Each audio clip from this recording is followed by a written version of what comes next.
This is my true story. I worked my whole life for my son. I gave him food, clothes, education, and even paid for the wedding he wanted. I thought the day would be my moment of pride. But instead, he looked me in the eye and said, "Don't come to my wedding. You'll embarrass me." My heart cracked, but I did not argue. I just smiled and stayed silent. What I did next turned his perfect day into his biggest humiliation. Before I continue, tell me where you're watching from and what time it is right now. And please subscribe. I was not born into comfort. I came from dirt floors, broken shoes, and empty plates. I grew up with nothing but hard work in my hands and hunger in my stomach. From a young age, I swore my own children would never know that kind of life. When my son was born, I looked at his small face and promised myself he would live better than me. And so I worked. I worked through storms, through sickness, through pain in my back and fire in my lungs. Every coin I earned, I saved for him. Every hour I lost, I gave for him. When he was small, I carried him in my arms, even when my arms were sore from labor. If he cried, I did not sleep until he was calm. If he was sick, I sat awake all night, wiping his forehead with cloth, whispering, "You'll be all right, son." If food was short, I gave him my portion. My stomach stayed empty, but his never did. I told myself a father's job was to give without end. As he grew, I gave more. I paid for his schooling. When other children came to class with shiny shoes, I made sure he had his too, even if I had to wear patched boots for another year. When teachers asked for fees, I handed them money I barely had. I skipped meals, I skipped medicine, I skipped new clothes, but I never skipped his needs. Then came college. Tuition was high, but I found a way. I worked extra shifts, I took extra jobs, I cleaned, I lifted, I built, I sweated until my body begged me to stop. But I did not stop. Every exam he passed felt like I had passed too. I was proud. I told myself this is why fathers work, to see their children rise higher. When he asked for a car, I gave him one. Not new, but working. When he wanted a house, I helped with the down payment. When he made mistakes, I paid off his debts. Every time he stumbled, I picked him up. Every time he asked, I said yes. I thought saying yes was love. And then came the wedding. He told me he wanted it grand. A hall with high ceilings, flowers, food for hundreds of guests. It was far more than we needed, but I agreed. I thought this day would be the reward for all the years I worked. I thought seeing him smile, seeing him married, seeing him proud, that would make every scar on my hands worth it. So I paid. I signed contracts. I wrote checks. I funded the entire event. Every plate, every chair, every flower arrangement came from me. He did not pay a cent. It was all my work, all my sacrifice. I believed that day would be mine too. Not for attention, not for glory, but for dignity.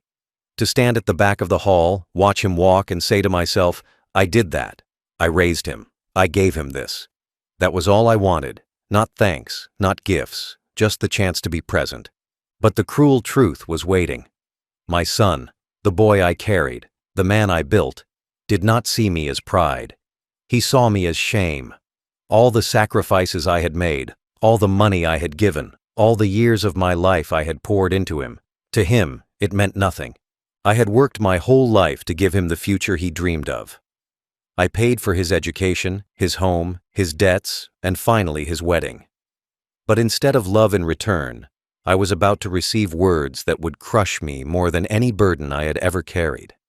Cruelty does not always come in one blow. It creeps in slowly, little by little, until it stands right in front of you. With my son, the signs began small. At first, it was his tone. When I asked him a question, his answers grew shorter, sharper. When I gave him advice, he rolled his eyes. When I repeated myself because my memory was slower than before, he sighed loud enough for me to hear. These things may seem small, but to a father who gave everything, they cut deep. He began to change in the way he looked at me. When I walked with my slow steps, he grew impatient. If my hands trembled as I held something, he laughed quietly to himself. Once, I dropped a spoon at the table, and instead of helping, he muttered, "Always clumsy." His words were not meant to teach or guide. They were meant to sting. I noticed how he became ashamed of me in front of others. If I spoke too much at gatherings, he cut me off. If I wore my old suit, the only one I had, he whispered to his fiancée that I looked outdated. He did not know I heard, but I heard. Every word, every laugh. The more he rose in life, the more he looked down on me. He had good clothes, good friends, a good car, all of it built on my sacrifice. Yet when people looked at us together, I saw the shift in his face. He wanted them to see him alone, not him with me. I had become the shadow he wished would disappear. Once, I asked if I could help with the wedding planning. He laughed and said, "You don't understand these things." That stung more than any rejection before, because I was the one paying. Every chair, every flower, every bite of food was bought with my money. Yet he acted like I had no right even to ask. Another time, when relatives gathered, I told a story from his childhood, a memory of when he was small, how he once fell asleep on my shoulders after a long walk. It was a happy memory for me, a reminder of love. But instead of smiling, he frowned and snapped, "Stop telling old stories. You make me look weak." His words silenced the room. I sat there, humiliated, pretending not to feel the knife he had just pushed into me. Even in small daily moments, the cruelty showed. If I coughed, he asked if I was sick in a tone not of concern, but of annoyance. If I asked for help with something heavy, he rolled his eyes before lifting it. If I forgot where I put something, he muttered under his breath, "Always losing things." He did not see me as a man anymore. He saw me as a burden. But the worst part was how he grew ashamed of my age. He mocked my trembling hands, my weak knees, my slow walk. He did not see those things as proof of years spent working for him. He saw them as flaws that embarrassed him. He began to avoid being seen with me in public. He dressed sharp, stood tall, and when I walked beside him in my old clothes, he kept a small distance, like I was something that stained his image. I told myself he was stressed. I told myself it was youth. I told myself he would change. But deep down, I knew the truth. He was no longer proud to call me his father. He was ashamed of me. And though I carried that pain in silence, I could feel it growing heavier every day. These were the first signs of cruelty. Small cuts at first, but enough to bleed me slowly. I thought I had felt the worst of it. But I was wrong. The true wound was yet to come. The words he would say to me before his wedding would crush me in a way no labor, no hunger, no sickness ever had. The day his words came is a day I will never forget. It was only a few days before the wedding. The house was busy with preparations. Relatives were calling, vendors were coming, and everyone spoke about flowers, suits, and music. I stayed quiet. I thought my silence was respect. I thought my presence was enough. I believed that, in the end, I would stand in that hall and watch the boy I raised become a husband. That was my hope. But one evening, he came into my room. His face was hard, his voice sharp. He did not sit down. He did not smile. He looked me straight in the eye and said words that pierced deeper than any knife. "Don't come to my wedding. You'll embarrass me." I froze. At first, I thought I had heard wrong. Embarrass him? Me? The man who gave him life? The man who worked through storms and sickness just so he could have that very wedding? My lips trembled, but no sound came out. He saw my shock, but he did not stop. He went on. "Your clothes, your old ways, you'll ruin it. People will laugh. I don't want you there." Those words crushed me. They were heavier than every brick I had ever carried. I remembered the years I starved so he could eat. I remembered the nights I worked late so he could have books for school. I remembered the days I bled through my hands so he could stand tall. And now, he stood before me ashamed of the very man who built his future. He spat those words like venom. Not soft, not hesitant. Clear. Cold. Final. "Don't come." My heart cracked in that moment. It felt as though the years I spent working, sacrificing, and bleeding had all been erased in a single breath. I had dreamed of that day, the wedding day, not for myself, but for him. I had imagined myself in the back of the hall, smiling quietly, proud that my son was stepping into a new life. That dream died with his words. He saw me not as a father, but as shame. To him, I was not the man who built his life. I was an old man with trembling hands, a wrinkled face, and clothes that no longer fit the world he wanted to show off. He cared not for love, only for image. And in his mind, I did not fit the image. I wanted to speak. I wanted to remind him of the nights I carried him when fever burned his body. I wanted to remind him of the mornings I walked miles just to put food on the table. I wanted to remind him that every contract, every deposit, every bill for this wedding was paid with my money. But no words came. My tongue was heavy, my chest tight, my eyes burning. So I did nothing. I sat still, staring at the son I once thought would carry my name with pride. He had rejected me, and in that moment, I understood the truth. He had already erased me from his life. When he finished, he did not wait for an answer. He turned and walked out. The sound of his footsteps down the hallway echoed like nails in a coffin. The door closed, and the silence left behind was louder than his words. I sat alone in that room, heartbroken. My chest ached, not from age, but from betrayal. I looked at my hands, hands that had built his life, now shaking. He did not see them as hands of sacrifice. He saw them only as old. I looked at my clothes, worn, patched, faded. He did not see them as proof of my years of work. He saw them only as embarrassment. I understood then that love does not always last. Sacrifice does not always matter. To some children, parents are only useful until pride and vanity take over. That night, my son showed me who he truly was. And though my heart was crushed, my face stayed calm. Because deep inside, I knew something he had forgotten. He thought his cruel words erased me. He thought telling me not to come would silence me forever. But the truth was different. The man he called embarrassment still held the power. The man he rejected still owned the very wedding he thought would be perfect. And I would remind him of that truth, not with words, but with silence. After he said those words, I sat in silence. I did not argue. I did not shout. I did not beg. My lips stayed closed, but inside my heart was bleeding. A father should never hear such words from his son. A father should never be told he is an embarrassment.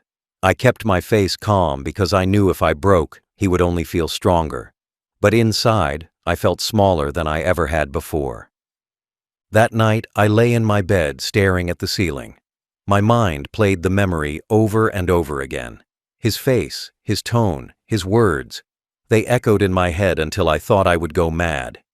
Don't come to my wedding. You'll embarrass me. That sentence cut deeper than any wound I had ever suffered. I remembered the nights I went without food so he could eat. I remembered the winters I froze so he could have warm clothes. I remembered the times I worked until my back screamed just so he could live with comfort. Every memory of sacrifice stabbed me again when paired with his rejection. I thought of the shoes I once bought for him. I remember the day clearly. He was a small boy then, crying because his shoes had holes. I worked an extra shift and bought him a new pair. I gave him my own dinner money to pay for them. The smile on his face when he wore them made me feel rich, though I had nothing in my pockets. And now, years later, that same boy told me I was an embarrassment.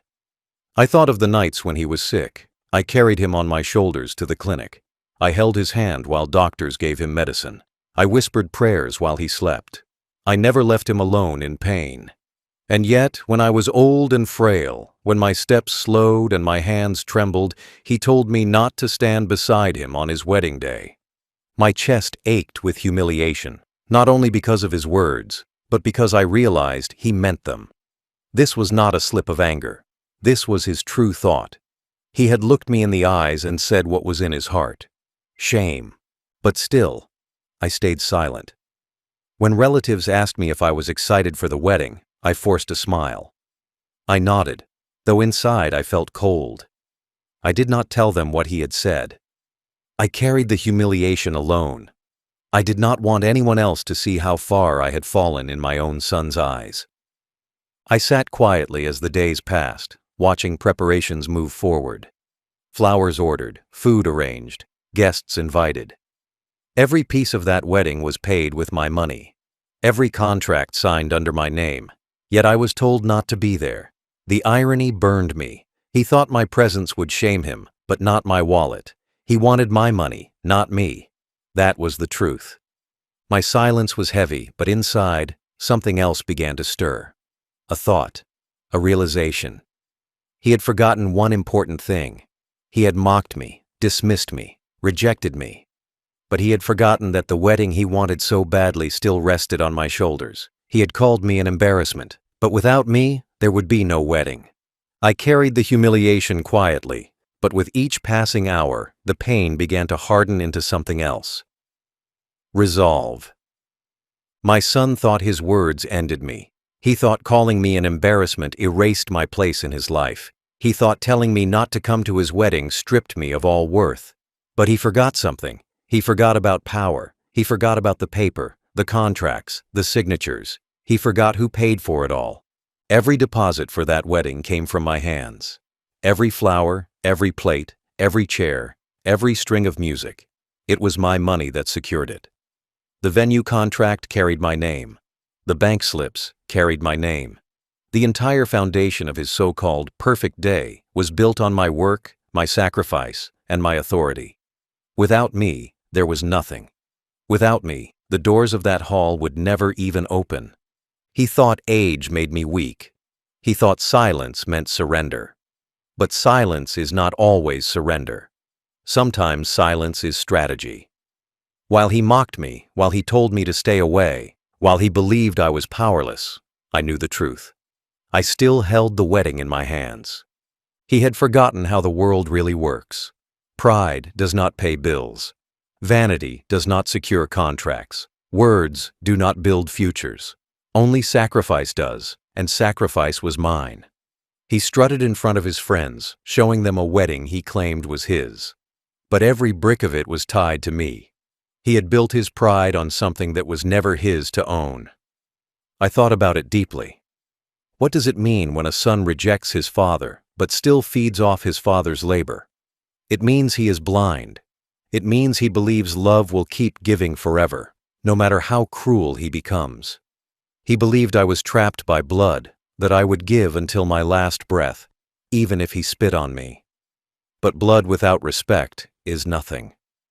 And respect was gone. I pictured him standing at the altar, chest out, smiling in his suit, while I sat alone somewhere, banned from the hall I had paid for. The image burned in me. He wanted me erased. He wanted me silent. But he forgot that silence can be stronger than any scream. Silence can be a weapon. As I sat with my humiliation, I began to feel something shift. My hands, though frail, still had the strength to sign. My name, though old, still carried weight in law. The man he called an embarrassment was still the owner of the very event he thought would make him proud. I realized then that his wedding was not his. It was mine. Without my signature, it was nothing. Without my money, it was dust.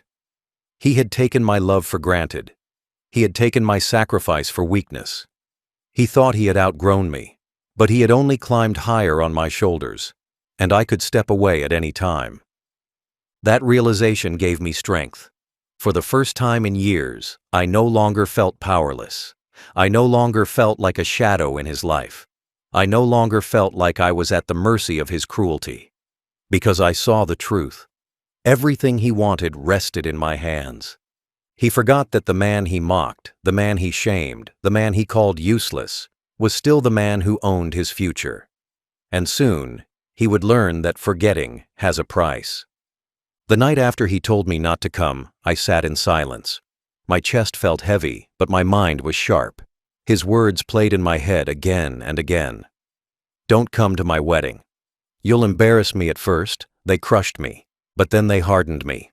Pain has two paths. It can break you, or it can shape you. That night, it shaped me. I thought about the years I had wasted giving him everything. The food, the clothes, the schooling, the car, the house, the endless money. And finally, the wedding. All of it came from me.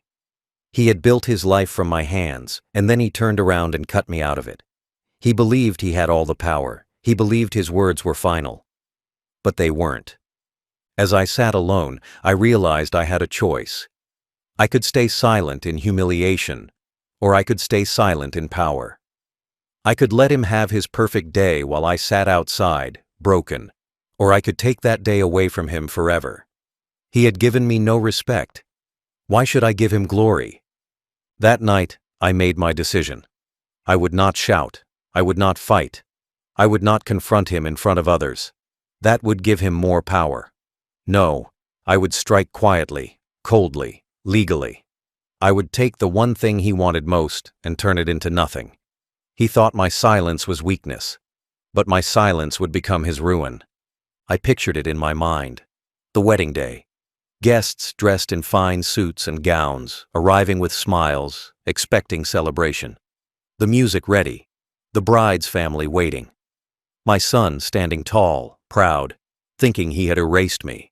And then, nothing. Locked doors, canceled contracts, panic in the air, shame crawling across his face in front of everyone. That image gave me strength. That image gave me peace. He wanted me to feel shame, but I would hand it back to him, multiplied. He had told me not to come because I would embarrass him. Fine. I would not come. I would not even argue. But I would make sure his embarrassment arrived on its own. My decision was simple. His wedding would not happen. Not as he dreamed. Not as he planned. It would collapse before his eyes. And he would learn that a father's silence can destroy more than words ever could. I did not sleep much that night, but when the morning came, I was calm. My heart no longer raced with pain. It beat steady with purpose. I had chosen my path. There would be no going back. He thought he had won when he told me to stay away. But in truth, that was the moment I decided to end it all. The wedding he thought would make him shine would instead make him fall. That was my decision, and I would carry it out with quiet hands. Once my decision was made, I wasted no time. I knew exactly what had to be done.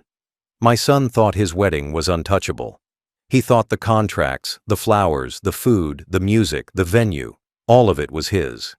But every single detail rested on my name, my signature, my money. And what can be built with one hand can be destroyed with the same hand.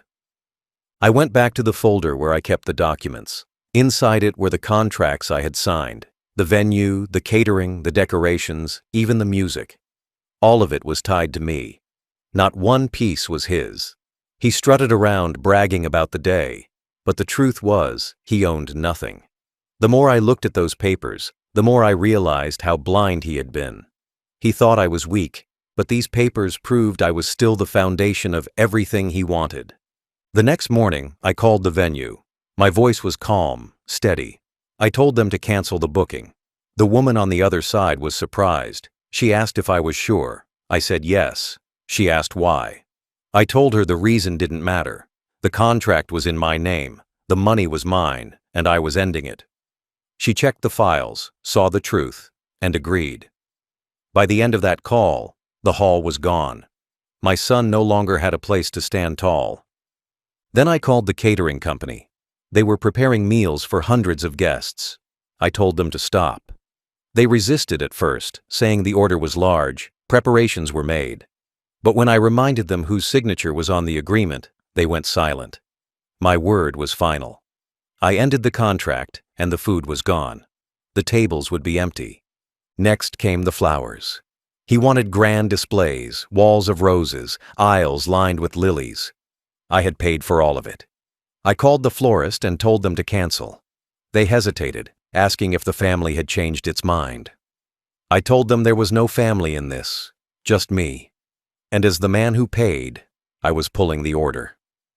By the time I hung up, the wedding had no color, no beauty, no fragrance, only emptiness.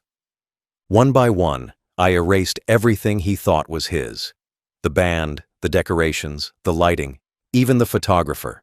I called them all. My voice never shook. My hand never trembled. Each word I spoke was a nail in the coffin of his pride. By the end of the day, every contract was gone. Every booking was void. Every deposit was withdrawn. I signed documents again, but this time not to build, only to destroy. The same pen I had once used to give him everything was now the pen I used to take it all back. I signed cancellations, withdrawals, closures. Each stroke of the pen felt like justice. Each line I wrote reminded me that I was not powerless. I was the one holding the cards, and I was playing them with silence. The company sent confirmations. Email after email arrived, papers stamped, contracts voided. I read them carefully, line by line, making sure there were no holes, no loopholes, nothing left for him to cling to. By the time I was finished, his perfect day was nothing but air. He thought he had humiliated me. But I had erased him without raising my voice.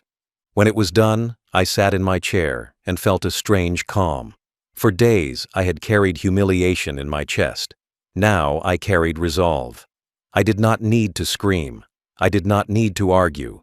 I had destroyed his wedding before it even began, and he had no idea. He was still walking around proud, blind to the truth. That night I imagined his face, the guests arriving, dressed in their finest, the bride's family waiting at the doors, the music ready, and then silence. Doors locked, lights off, confusion spreading, panic rising, his pride collapsing in front of everyone. That image was the only comfort I needed. I did not act in anger, I acted in silence. He thought telling me not to come would erase me, but I had already written myself into every detail of that wedding. And with a few quiet calls, a few cold signatures, I erased the wedding itself. The execution was complete. The day of the wedding arrived. For him, it was supposed to be the biggest day of his life. For me, it was the day his pride would collapse. I did not dress for the event. I did not go near the venue. I stayed far away, quiet, watching the clock, knowing what was about to happen. By noon, the guests began to arrive. They came in shiny cars, dressed in their finest suits and gowns. The bride's family walked proudly, expecting music, flowers, and laughter to greet them. They reached the venue doors, but something was wrong. The doors did not open. There were no decorations, no music, no staff waiting. Only silence. Guests knocked on the doors, confused. They pulled at the handles, but the locks held tight. Some thought they were early. Some thought there was a mistake. But as the minutes turned to an hour, confusion spread into whispers. The bride's family looked around, embarrassed. They asked each other what was happening. No one had an answer.